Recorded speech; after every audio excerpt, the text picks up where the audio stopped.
Nous, on enchaîne avec Bernard Kouchner, un ancien ministre des Affaires étrangères. Il est là, il nous rejoint. Bien entendu, il va nous livrer son sentiment, son analyse. Et puis, on va l'entendre également sur un autre sujet qui occupe beaucoup les Français aujourd'hui. C'est cette crise, cette polémique à propos des urgences dans l'Est de la France, autour de Strasbourg, avec cette jeune femme de 22 ans qui a trouvé la mort. Mais d'abord, bien sûr, pour l'essentiel, ce sera cette crise iranienne, cette crise de l'accord nucléaire. Bernard Kouchner, il faut se souvenir qu'il avait, quand il occupait les fonctions de ministre des Affaires étrangères en 2007, et que cette question de la course à l'armement nucléaire iranienne, il avait déjà réagi. Bonsoir Bernard Kouchner. Bonsoir monsieur. Soyez le bienvenu. Merci. Et nous accueillons évidemment aussi Vincent Hervouette qui est avec nous. On va évidemment évoquer ces sujets. Je voulais simplement, Bernard Kouchner, puisque vous avez été ministre de la Santé, puisque vous êtes médecin, avoir votre sentiment sur ce qui s'est passé. Ça remonte à quelques mois, on ne l'apprend qu'aujourd'hui. Ce raté dramatique du service des urgences et cette jeune femme qui a trouvé la mort. On rappelle les faits. Une opératrice du SAMU lui répond, elle s'appelle Naomi, cette jeune femme de 22 ans, elle a des douleurs importantes au ventre, elle va appeler le SAMU. Le SAMU finalement va, la considérer avec beaucoup de désinvolture, pour ne pas dire de négligence, et puis elle va trouver la mort quelques heures plus tard. Je vous propose d'écouter, parce que c'est un document bien entendu qui fait réagir, l'échange qu'elle a eu avec le SAMU, qui a été communiqué à sa famille. Écoutez. Allô? Aidez-moi, madame. Oui, qu'est-ce qui se passe? Aidez-moi. Qu'est-ce qui se passe? Aidez-moi. Bon, si vous me dites pas ce qui se passe, je raccroche, hein? Madame, j'ai très mal. Oui, bah vous appelez un médecin, hein? D'accord. Voilà, vous appelez SOS médecin. Je peux pas. Vous pouvez pas? Ah non, Je vous pouvez vais appeler les mourir. pompiers, mais vous pouvez pas. Oui, vous allez mourir, certainement un jour, comme tout le monde. S'il vous plaît, aidez-moi, madame. Bah, je vais vous aider, je sais pas ce que vous avez. J'ai très mal. Oui, et où?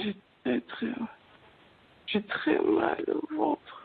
Oui, vous avez mal au ventre. Il me fait mal partout. Oui, bah vous appelez SOS médecin, d'accord? Voilà, au revoir. Voilà, cette jeune femme était conduite. Plusieurs heures après, elle sera hospitalisée trop tard et elle mourra d'une hémorragie interne. Je vous propose d'entendre avant votre réaction, Bernard Kouchner, l'urgentiste Patrick Pelloux et bien sûr la ministre de la Santé Agnès Buzyn. Elle annonce une enquête administrative. Il y aura par ailleurs une enquête judiciaire. Écoutez. C'est un cas isolé. 30 millions d'appels au niveau du SAMU. Et je monte suffisamment au créneau pour dire qu'on a des manques de moyens et qu'il y a des dysfonctionnements, pour vous dire que je connais bien comment ça fonctionne partout en France. Ça ne se passe quasiment jamais comme ça, c'est rarissime. Je passe évidemment ce caractère indigne du ton de l'interview, cette moquerie, cette manque d'empathie, mais au-delà de ce ton, elle devait passer l'appel à un médecin, ça n'a pas été fait. Donc c'est une première faute à mon avis, mais j'attends évidemment ce que l'enquête dira. Bernard Kouchner, votre sentiment, faute individuelle, révélateur d'un malaise plus général? Enfin, écoutez, c'est très difficile à entendre. Hein. Cette conversation, c'est le contraire qu'on attend du SAMU. Une écoute, mais il faut dire, Pelloux a raison, que d'abord elles ne sont pas formées, ces dames ou ces messieurs, et puis quand on a reçu, pas formées du tout parfois, et puis on a des milliers d'appels qui viennent avec porteurs, chacun de ces appels, d'une certaine angoisse, plus ou moins dense, plus ou moins sensible. Et donc, on a aussi raison de dire que le SAMU, ça nous est envié dans le monde entier. Donc c'est absolument insupportable et il faut d'abord qu'il y ait plus d'argent. Qu'est-ce qu'on croit? Qu'est-ce qu'on croit? Qu'on va améliorer le système de santé avec moins d'argent? Ça, c'est une erreur profonde. Et puis, il faut que les médecins participent beaucoup plus aux urgences. Et là aussi, c'est quand même aussi un problème financier, pas seulement un problème financier. Donc, il faut qu'en amont, avant l'appel, il y ait des médecins généralistes et non généralistes, mais généralistes souvent, qui puissent entendre cet appel. Au téléphone, c'est pas possible. Même si, en effet, il ne faut pas répondre de cette manière. Mais enfin, ça, l'enquête, comme on dit, le dira. Enfin, c'est très difficile d'accepter que, dans ces conditions, on meurt en France, c'est sûr. Mais c'est aussi très difficile d'expliquer aux gens que pour avoir un système performant partout ce qu'ils veulent, il ne faut pas plus d'argent. Ça ne va pas. La crise iranienne. Décision de Donald Trump hier, réaction aujourd'hui en Iran. L'Iran qui affirme que l'accord pourrait être maintenu avec les Européens, mais que ce sera difficile. Un drapeau américain brûlé au Parlement par des députés ultra-conservateurs. Et le guide suprême Ali Khamenei qui s'adresse à la foule et qui met en garde. Les officiels iraniens disent que nous voulons continuer à appliquer l'accord nucléaire avec ces 3 pays européens. Mais je ne fais pas confiance à ces 3 pays.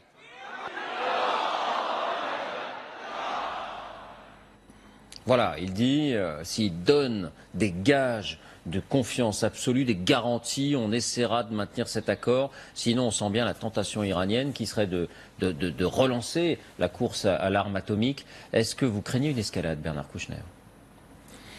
D'abord, je pense qu'il ne faut pas qu'on se mette tous à crier à la guerre et qu'on se calme un petit peu. Je désapprouve la résolution du président Trump. Je désapprouve cette espèce de geste un peu brutal et pseudo-viril de déchirer le papier. Ce fut un effort, j'y ai participé à son début et je m'en souviens très bien. Ça n'a pas été facile d'avoir cet accord. On dit qu'il n'est pas respecté. Première chose, il faudrait vérifier.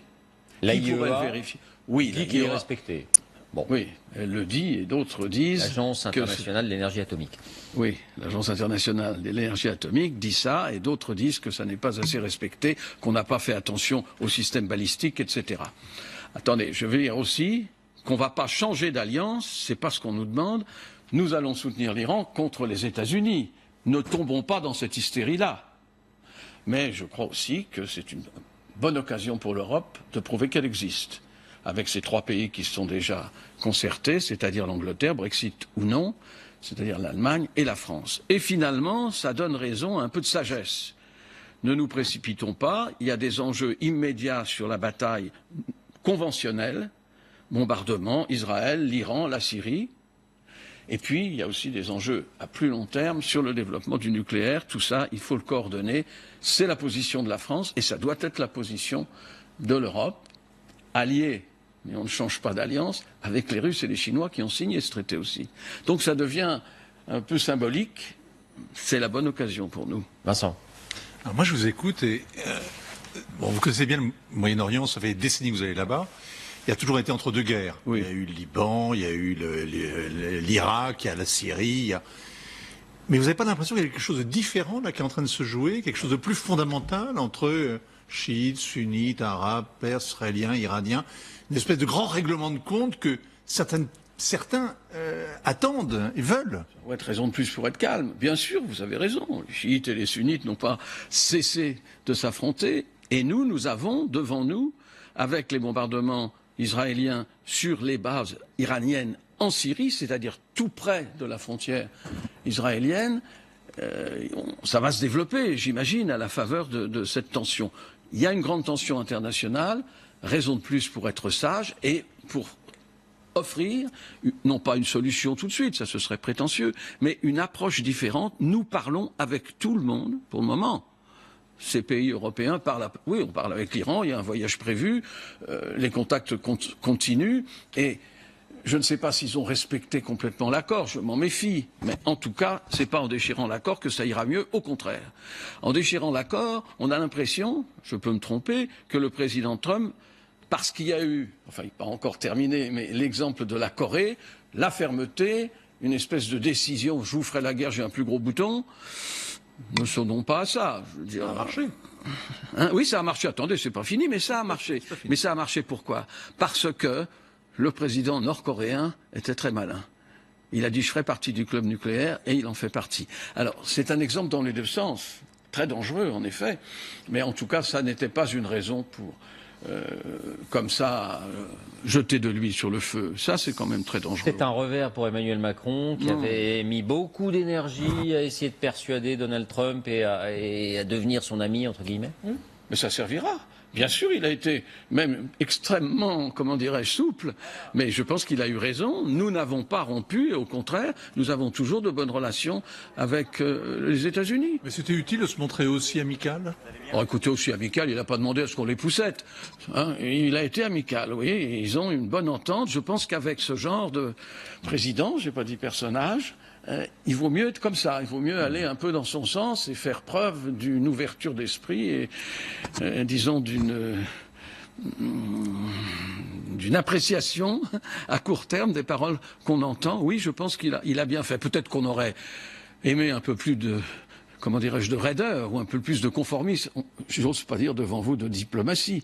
Je pense que la diplomatie Macron a été bonne ensemble parce qu'on peut continuer à parler avec M. Trump, même si on désapprouve ce que je fais. Si on veut que l'Iran continue de respecter cet accord sur le nucléaire, il faut que l'Europe arrive à persuader l'Iran qu'il y aura du commerce, il y aura des investissements, que l'ouverture économique continuera à se faire malgré les menaces de Donald Trump qui a dit attention, il y aura toutes les sanctions rétablies. Est-ce qu'on peut arriver à échapper à la tutelle des institutions financières et économiques américaines? Pas ça. Il ne faut pas y échapper. Il faut continuer notre politique, c'est-à-dire surveiller, oui, dire l'Europe n'est pas d'accord, ce que nous avons dit jusque-là, avec cette rupture de la parole, si on peut dire, mais enfin en tout cas de l'agrément entre les 5 plus 1, c'est-à-dire les 5 membres du Conseil de sécurité, plus l'Allemagne, avec l'Iran, pour continuer à parler avec l'Iran, surveiller, vous avez raison, contrôler, vous avez raison, pas seulement l'AIEA, non.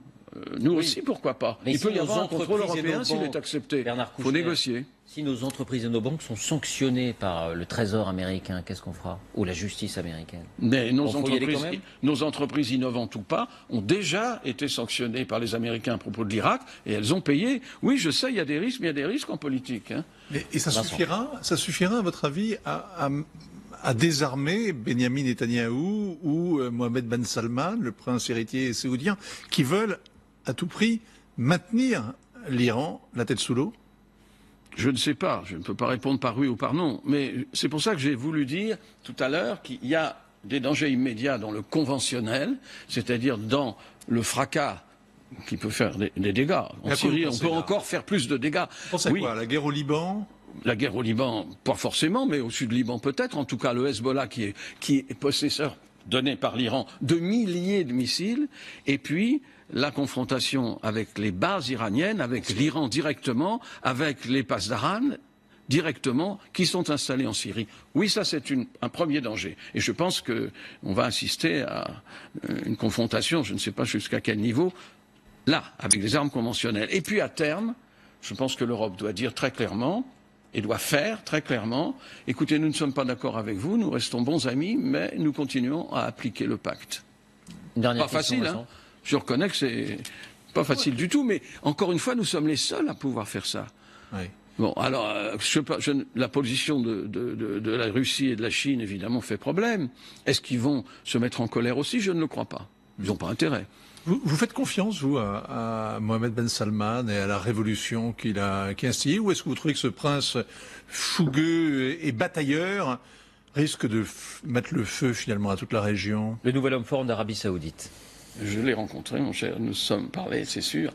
Il est séduisant, mais c'est très vieux.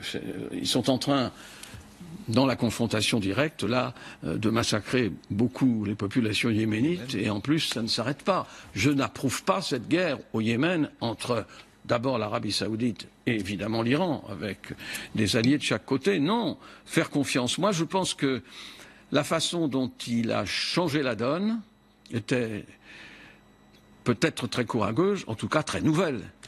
Il a dit, et ça c'est la lutte sunnite-chiite, bien sûr, en particulier, qu'il voulait ouvrir son pays. Alors, le fait que les femmes conduisent n'est pas suffisant pour me convaincre, mais c'est un début, il veut changer.